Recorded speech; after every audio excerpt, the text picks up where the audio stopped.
Okay. All right. So, per usual, we'll get the slide started, and you can see that we're going to go to here. And so where we're starting today is where we left off the last time. The Russians leaving and ending really 180 years of involvement on their southern border. But we'll talk more about that in just a second. So the fall of the Soviet Union 3 years later, it may have been related. Yeah, right. They were weakened, and the failure of an intervention. You saw on the previous slide there was a Geneva Agreement, and what the Soviet Union wanted was just to have the Turkic countries as a buffer state. And a part of their sphere of influence, but that was rejected, and Pakistan and America decided, no, we hate communism so much, it's going to be maximum pressure. And you think about what might have been, and the different paths of history and the contingencies. It's turned out pretty bad. You just wonder. But here we are in 1991, the Soviet Union falls. And now all of a sudden, these countries that have been a target for Russia, first as part of the Russian Empire, and then as part of the Soviet Union after a brief retreat and reconquest, all of these countries are independent. And I'm sorry you can't read the actual letters and as well, but I just love this map because it's because of the colors, right? And what I learned from this map is how massive Kazakhstan is. And we're gonna, when we get to the modern Silk Road, we're gonna learn that this is a breadbasket for wheat. And back here is Kyrgyzstan, easy to forget, tucked in south of Kazakhstan. This white is Tajikistan, and we've learned that the Tajik ethnicity has always played a role, never a dominant role, but always played a role in the fortunes of Afghanistan. And Uzbekistan, how big it is, right? North-south. And that was a part of the Bukhara Empire that certainly influenced northern Afghanistan, but never really controlled Afghanistan for any period of time or any significant part. And then the kind of the mystery country here is Turkmenistan. They've got a weird despot who's been in charge for decades, but I think I've learned from Ramsey that this was the home of the Indo-European language. When they trace, as linguists can do, the mutations of language, right here, or northern Iran perhaps, was the birth of the Indo-European language, but that was before the Turks came down and conquered it. But there are some interesting archaeological sites. I can't remember if they're on Ramsey's list or not. So an interesting country. And I'm going to end up here with Azerbaijan because that's been in the news recently. So I'm going to take another one of my detours to the present time to let you know how momentous the fall of the Soviet Union was, low 30 years ago, and what's happened since then, and in particular, the fortunes for Turkey to now have companion Turkey countries, independent countries, that you don't have to get approval from Moscow. And so this is a look at a possible new Silk Road. I'm looking at 2017 and what had been happening then. So here's Istanbul, and we're looking at pretty much a straight shot against over to Turkey countries all the way to Uyghur land. Urumqi is where the Uyghurs are, and the Uyghurs are certainly in the news a lot. So there are different names for the routes across here. And the southern route that was active and being talked about the most in 5 years ago, bypassed Russia. So you have connections, obviously, to Europe from Istanbul, but back then, the main route was Tbilisi to Baku, and then there was a sea bridge for goods to go to over to the Turkic lineup,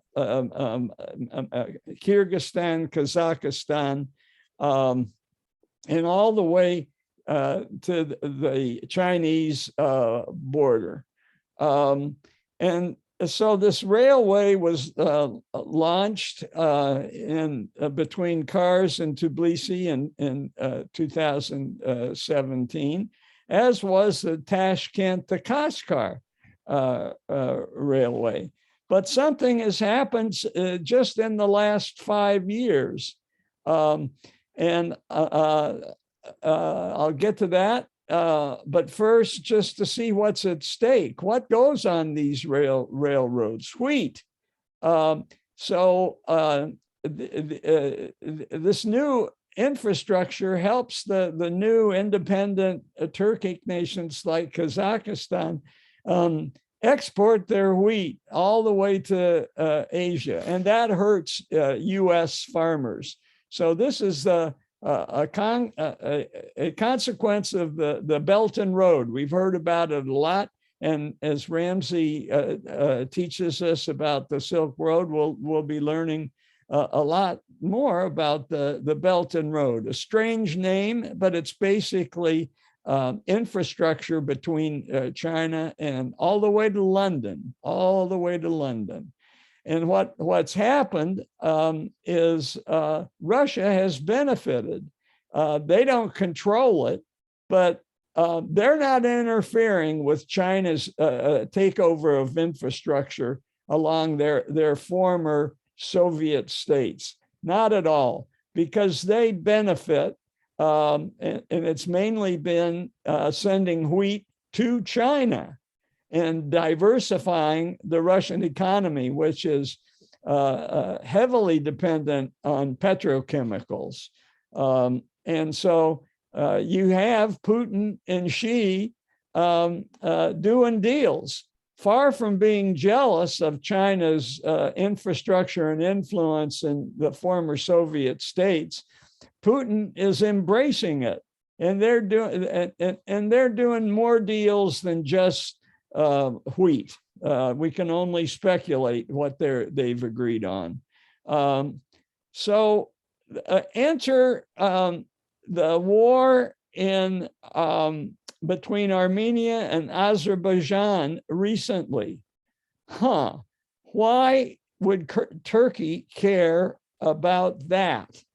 Well, the problem is, and you may have noticed on previous maps, that Azerbaijan was split there was a limb of Armenia that extended south and split Azerbaijan, a weird result from previous wars.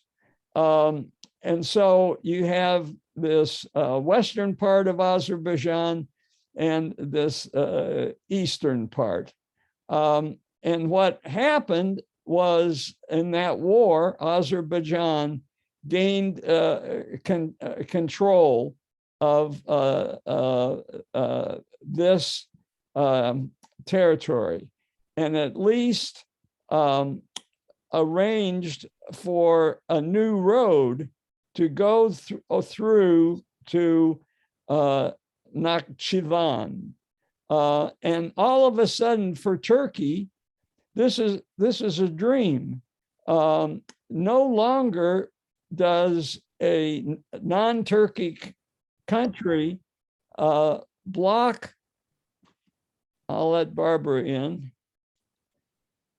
No longer does a non-Turkic country block the transportation from the land transportation between Turkey and China. And he has named this the middle corridor, Erdogan has. And what this route allows is not only the bypassing of Armenia, corridor through Armenia, but also bypassing Tbilisi and the influence of the EU. No longer, the EU would no longer be able to block the new Silk Road, if you will, a Silk Railway, the middle corridor.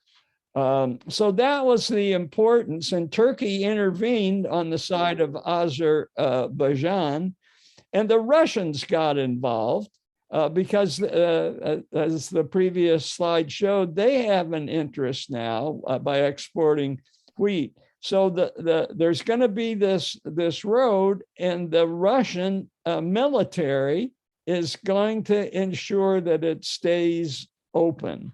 It would not have been acceptable to Armenia if Azerbaijan did it, but Russia is going to monitor this opening of the middle corridor, the Silk Railroad that's going to go all the way from Turkey to Western China.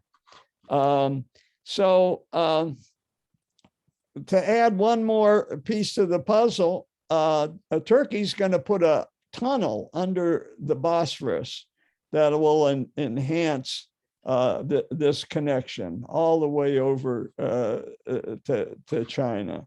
So infrastructure is the name of the game, and China is funding it with Belt and Road. Okay, so that's the end of that linking of what happened in 1988 and then the fall of communism 3 years later to the present. And it's exciting. And we'll be talking more about that in the coming year with our Silk Road book. So let's go back. The end of occupation, the Soviets leave, bye-bye, and immediately all the Mujahideen start fighting each other. And we know that some of it was Pashtuns, sub-tribalism. A lot of it is just the geography of Afghanistan itself, which has mountains and valleys and makes it easy for warlords to sequester off areas of control. So civil war, not all of it's Pashtun, as you'll see. And ultimately, what's going to come out of that civil war is the rise of the Taliban. And I'm going to see if we can at least get to that.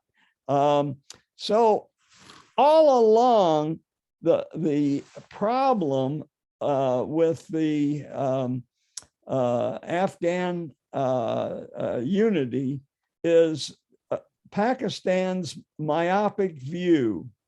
And Sadiq, the book I read, I've been reading and understanding, says that's really the core problem. So bear that in mind, the Pakistani military myopic view of Pashtuns. So we're going to mine that a little bit. But to do that appropriately, we have to start with where it began. And so I'm going to ask you what Pakistani leader first encouraged pan-Islamism, but only for the Afghani Pashtuns, not for their own Pashtuns. And what they wanted to do was weaken Afghani nationalism and make Afghanistan more pliant to do what? To sign off finally on the Durand line as a border. And that person, if you thought and remembered it was Bhutto, you would have been right. And you remember he had problems holding his coalition together. He ruled for 7 years, and it was ethnic loyalty that split his ideological coalition. So in that sense, ethnicity trumped political ideology, the left-right. And it even trumped religion, and we'll get to that. You remember Bhutto himself was from Sindh province. And so it's the Sinds and the Punjabs who are most interested in dampening not just Pashtun nationalism, but also Baloch nationalism. So how did a leftist who graduated from what school? Berkeley. How did a leftist who graduated from Berkeley ever get power? It was after, it could only have been after an existential crisis. West Pakistan lost East Pakistan. And their only question then was, how much longer can we hang on by our fingernails, given all the ethnicities that we have? The Bengalis have already declared their independence. What's to keep the Pashtuns and the Balochs from doing the same? So the army doesn't have anybody that thinks they can do it.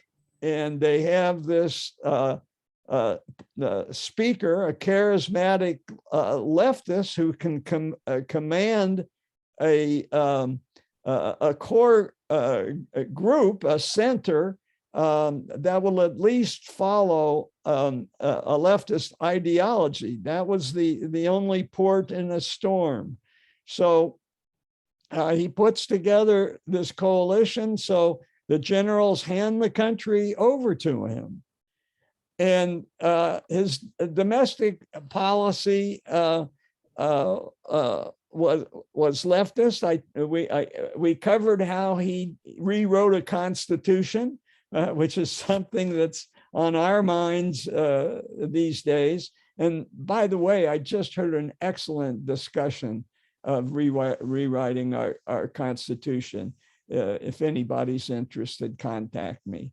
A podcast. And so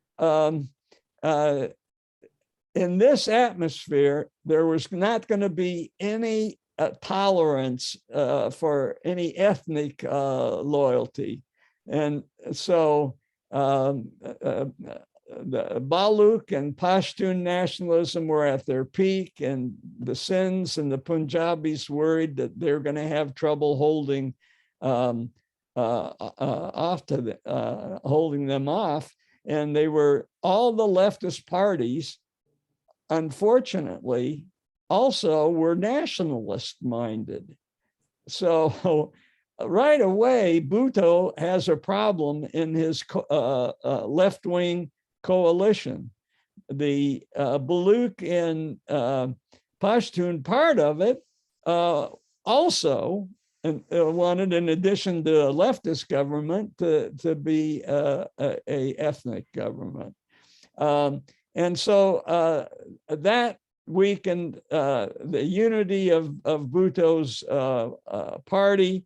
And ultimately, he was forced to launch a full-fledged counterintelligence military operation to stamp out separatist movements. And he turned to the people that had put him in power, the army, and they brutally stopped the Balochs and the Pashtuns. And we see in our reading ISI all the time. This is the intelligence unit of the Pakistan's military. It's not a government institution in the sense that there's any democratic oversight. No. It's something that the government, the military has taken for itself because of its near-death experience, existential experience with losing Bengali. So part of this is Bhutto said, I got to fight the Pashtuns. So I realize that the Pashtuns still dream of Pashtunistan. And you remember when we first encountered Pashtunistan, it was an old idea coming from the 1700s. You could go back and look at that talk. So it's an old idea, and it ain't going anywhere. So what he decided to do was try to weaken Afghani nationalism, which wants Pashtunistan, and take the Pashtuns away from Pakistan. They comprise 20% of the population of Pakistan. So that would be another big loss. And so he starts supporting Afghani Islamists. What do Islamists have to do with a left-wing Berkeley graduate? Nothing at all, except for a tactical gambit to try to get a government in Afghanistan that'll recognize the Durand Line, i.e., give up on the idea of Pashtunistan and weaken it in both. And what they thought, if we weaken it in Afghanistan, problem solved. We're going to find out that that's not true. The Balochs are also peripherally involved in that. But some of them try to separate themselves from the Pashtuns by saying, no, we're Marxists. Our nationalist cause is more left than yours. But the Awami League, which was the Pashtun coalition in Pakistan, was pretty left-wing, but not Marxist. And there was a paradoxical gratitude lingering within the Pakistani elite, both the generals and the secularists like Bhutto. They had been particularly grateful that they had remained loyal. The religionist people had remained loyal when it came to East Pakistan and trying to keep the Bengalis, which eventually became Bangladesh. So they were grateful for that.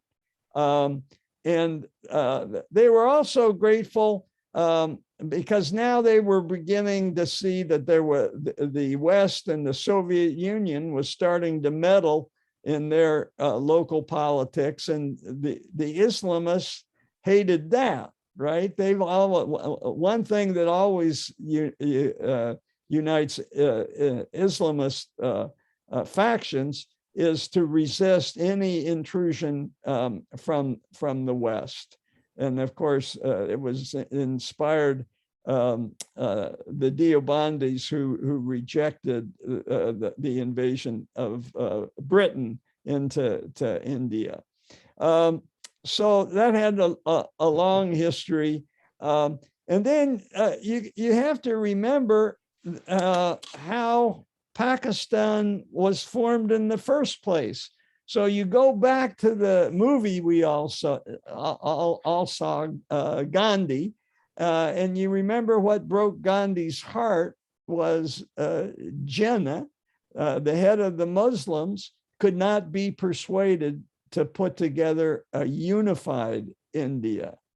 And so separation, with all its terrible tragedies, could not be avoided. And why did Jinnah do that? It was to set up a country that would be respected globally, a country that would proudly say, we're Islamic, first and foremost Islamic. Now, remember, all this is way before the Islamic political reaction to the settlement of Israel. This is in 1947. And that's come true. You have a Taliban today that honors the founding statement of Pakistan, which is that Pakistan is an Islamic country. So dream come true, and here's where the dream started. This is Jinnah. You saw him represented in the movie Gandhi, very austere. Wasn't particularly religious, but was religious enough to think that he wanted the Muslims to have their own country in India. And I'm sure the Muslims in Pakistan look south and what is happening in India now, where Muslims are fighting for their rights, and they're saying Jinnah was right. We could have never done a deal with the Hindus when you see what is happening there. So in his mind, probably looking back to the past, it was a preservation of the Mughal history, and maybe even a Mughal rebirth by having a country that you could put a fence around and preserve it with the surge of resurgence of Hinduism. So that was a lot to ask Bhutto to navigate. On one hand, he had a conservative military. On the other hand, he had leftists, but leftists with a strong ethnic identity, and he couldn't hold that together. And on the right, he had the Muslim League, which was the religious right that every society has. So all that came apart in the big cities. He lost control of law and order in the major cities. And in 1977, there was a military coup. He'd only been in power 6 years. He'd accomplished a lot. He got a new constitution, which is much more based on the consent of the governed than what was before. Bhutto was finally arrested and ultimately hung, as we've learned. Flash forward, and Afghanistan, after the Russians leave, provides a golden opportunity for this myopic view that the Pakistan military has, a golden opportunity to weaken Pashtun nationalism. And they think if they weaken it first in Afghanistan, that that'll be enough, not realizing they're playing with fire by siding with Islamists. And this is the core problem. What I just said is the core problem as put together by Sadiq, the author of the book. At first, the Taliban's pan-Islamist solidarity dealt with a problem we've seen over and over again in discussing Afghani history. It was the centrifugal forces of tribalism that pull apart any Pashtun unity, make it temporary. And the Taliban's ideology also dilutes the Pashtunwali, the ethics, the tribal ethics, code of conduct, but not completely. And this is the rub that's going to affect the future of Pakistan greatly. Yes, it works to a certain degree, but not completely. So there's now something called Pashtun Islamism, which is a sliding back and a partial return of identity. So there's enough of a Pashtun from Pashtun Islamism. There's enough of a Pashtun identity in that concept in Afghanistan that it now has backfired on Pakistan. And now they're dealing with a Pashtun Islamism in Pakistan itself. And Pakistan has its own Taliban. So Jinnah's dream of a country that identifies as Islam is also become the dream of the Taliban in Afghanistan and the Taliban in Pakistan. So big backfire. And this is Sadiq's major point. And I think to understand what happened and will continue to happen is to understand this trail of the core problem. And I'll come back to it. So Taliban rule itself, Sadiq has an interview with the former Taliban foreign minister. It's a chapter in the Pashtun question. And he can give us the story of what happened during the Taliban and what could have happened. It could have been different.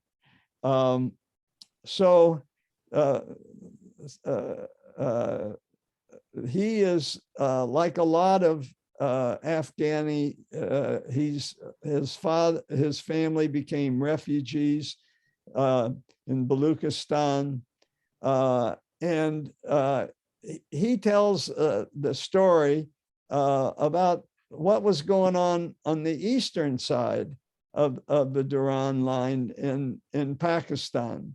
The Pashtuns formed a majority Pashtun party that followed the Deobandi faith, and they became this religious party. Pashtun Islamic Party became a force in electoral politics, and this is just a repetition of what I said before. This is part of how the generals' tactics blew up in their face.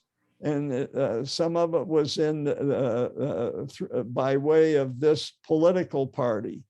So the military says, oh man, this Islamism, this Pashtun Islamism isn't going anywhere. We've got to throw them a bone. And so we talked about in a previous lecture how they changed the name of the Northwest Territory. And here it was a carrot catering to the Pashtuns, hopefully to buy them off and direct them away from Pashtunistan to a more global Islamism. If they could shunt off that energy, that would have been the thing. And so I just quickly review how they changed the name Northwest Territory to be the Khyber side of the land of the Pashtuns. That's what that all means. The Khyber side of the land of the Pashtuns, Khyber Pass. And this is just a review, so I won't spend much time on it. So now you have this new territory that clearly defines the land of the Pashtuns. And would that be enough to buy them off? No, it wasn't. So just to remind you, the Taliban itself are Deobandi. It started in reaction to the invasion of the Brits.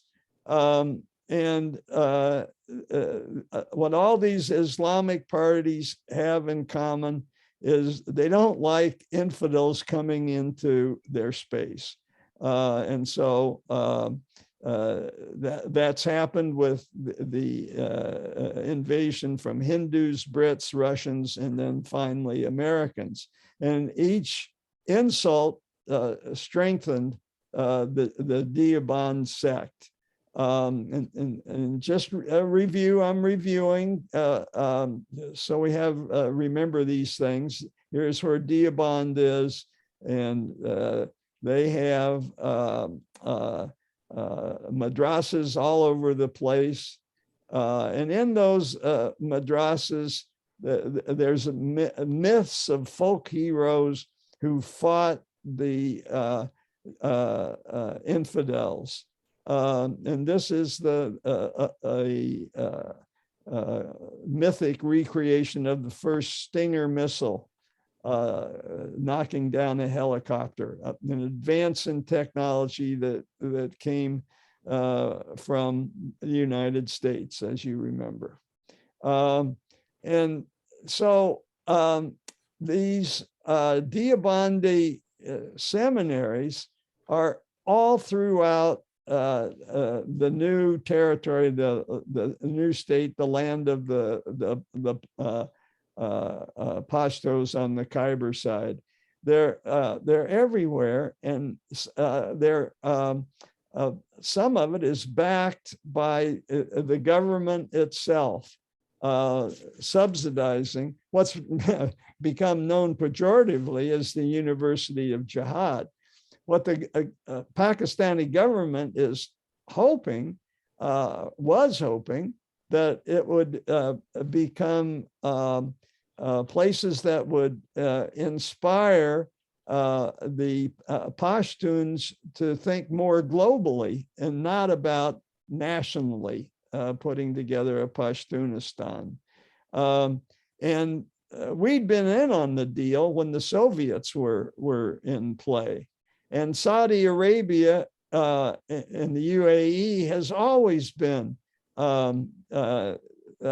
behind some sponsoring these madrasas. So when you say, where do all these militants come from? The Pakistani government, the American government for a while, and Wahhabists far, far away on a different limb of Islam.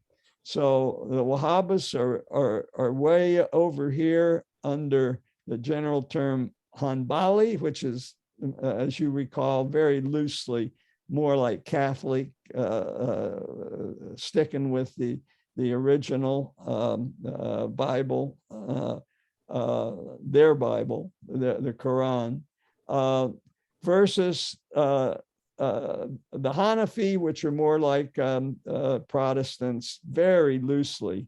But in each one of these branches, you have jihadists. So Wahhabists, and on this branch, you have the Deobandi. And we remember that overlying all this are the Sufis. The Pashtun Islamism is crucial to understanding the civil war that developed.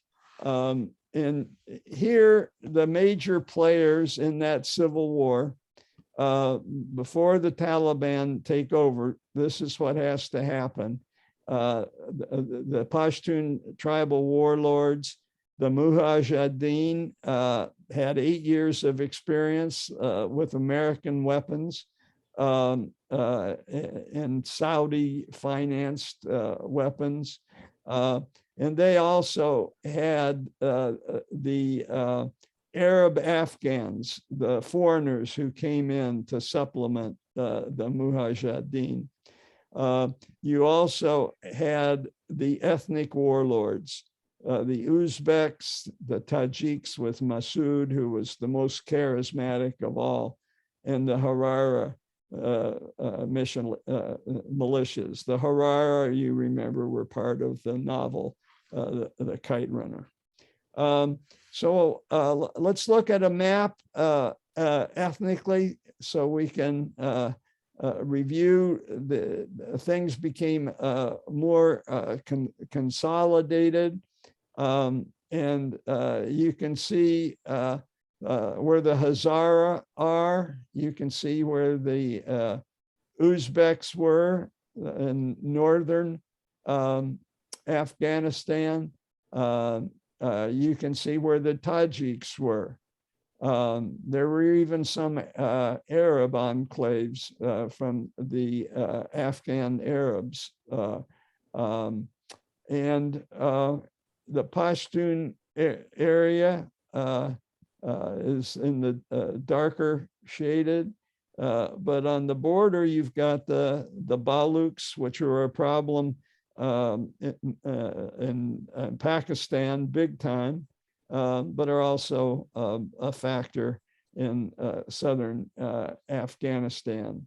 And you see how the Pashtun belt goes all the way across this Durand line, which Pakistan recognizes, but Afghanistan, being more heavily influenced by Pashtuns, says, no way are we ever gonna buy in. Any regime that was in power that bought into dividing Pashtuns would be discredited. And so no one has, including the global-oriented Taliban, dashing the hopes of the elite in Pakistan. So what happens in this civil war? There's all sort of random players. There's no way I'm going to be able to go into that. It doesn't matter that much. It was just warlord chaos. And we know that the default mechanism, if you don't have elements of civilization that can be uniting, like a universal religion, or the acceptance of a legal system, or even strong trading routes with rules of trade. If you don't have any of that, you have warlords. It's the default, and we see a lot of the world periodically reverting to the default human condition. And so you had some really bad actors, warlords, who shelled Kabul. This is one who keeps popping up over decades, this guy, Hekmatyar. And I just pick him out as an example. There are dozens of warlords, but he has a particular interesting profile. He's also a prolific writer who's written a lot of books, including linguistic books on Pashto. And he was part of that civil war, but he's still around. And he, in the middle of the American occupation, says, okay, I'll play ball. So there was a ceasefire, and he came in out of the cold, and it has been a player. So all of this chaos, enter the students. You have all these warlords, former mujahideen spread out, some of them with tribal allegiances, spread out all over Afghanistan. And the students come in, and what's the Pashto word for students? It's Taliban. So the students come in. These people who've been indoctrinated in the madrasas, paid for by, subsidized by Pakistan, the United States indirectly, and the Wahhabis in Saudi Arabia, a motley source of funding. And so the Taliban's pick up arms. Enough of them had fought in the Civil War, in the war against the Soviet Union, to know how to fight. And they just popped up in where most power originates, in the heart of Pashtunistan, which is actually Kandahar. So they all of their leaders were from southern Pashtunistan, and they gradually start taking over the roads. You've got very few roads in Afghanistan, so it's quite easy if you have a warlord who has grabbed control of this valley, and to send down someone to block the road. It's the geography of Afghanistan that resists turning it into a larger functioning government. And suddenly emerges a charismatic leader. And you look back through history, and you can talk about the inevitability of larger forces and macro concerns. But I just continued to be interested by charisma and how it has a hold on us, and has a hold on some people we thought would never give in to a personality cult. It just is, and it it probably has some survival value, and it's probably going to be very hard to shed. But this guy was special. He had learned Arabic, so he knew how to communicate with the people with the money, and he'd had war experience with the Mujahideen, and so a lot of local ulama, your local cleric in Islam, they met in Kandahar, and we've seen how there have been other shuras in Kandahar that put their stamp of approval on, for instance, the Durrani dynasty. So it was historical for another shura to come and anoint Omar as commander of the faithful, all driven on a lot of factors, but Omar's charisma is important here. And so it didn't take long for them to have large swaths of Pashtunistan. And finally, there's enough consolidation of power in the south to make a go of it in Kabul in 1996. Now, that last picture of Omar is when he was younger. He, like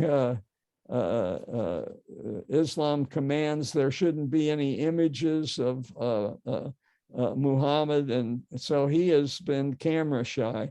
But you've seen this picture before. It's a picture of that the BBC got of Omar using his authority and handing a cloak, a holy cloak, to the Taliban fighters for their assault on Kabul. And they took Kabul, and they got there, and were they compassionate? No, they were not. That Najibullah, you'll recall, was the former puppet that took over after the Soviets left, and he hung on for 3 or 4 years. Had to resign after some leftists conniving behind his back. So he was living in Kabul in the UN compound, thinking that that would be a safe for him, a safe place for him to be, but it wasn't. And he was pulled out and hung from a lamppost. So the other ethnic groups that we mentioned earlier, the Uzbeks, the Hazara, the Tajiks, they didn't take kindly to that. They had driven the Taliban out of Mazar Sharif and apparently committed some atrocities when they pushed out an earlier attempt of the Taliban to take the north, and the Taliban sought revenge. So in addition to killing Najibullah, they invaded Mazar Sharif and took a terrible revenge that also swept up 9 Iranian diplomats. And so there's tension between Iran, which is Shia, and Afghanistan and the Taliban, which are big time Sunni. And we know what their policies were. We all, I think, experienced horror when they blew up the Buddhas and as idols. And they took revenge on the Hazara leader. This is a statue of him in Hazara land, and it wasn't enough to kill him. They blew up the statue. Apparently, they killed the Hazara leader by throwing him from a helicopter. And then boom, they're in control of Kabul, and burqas are mandatory, and they're following in the path of the Wahhabists, the promotion of virtue and prevention of vice police. And they're running around, meting out the punishment on the street with sticks. And this is going to be where we'll stop.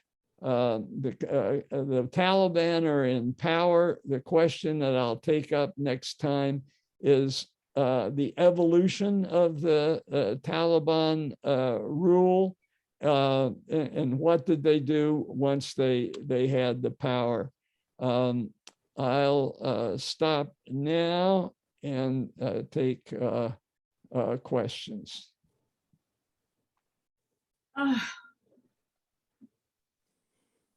I'm going to have to listen to that again. I was so tired.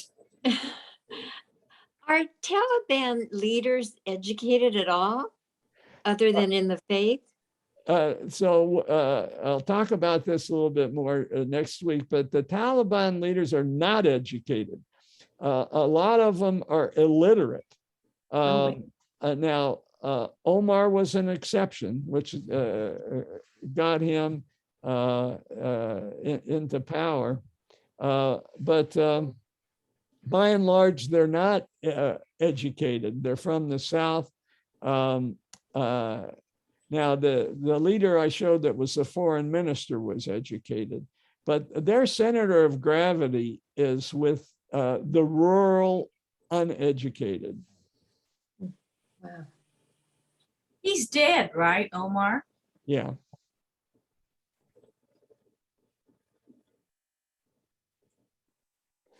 Okay, so I'm going to end the recording.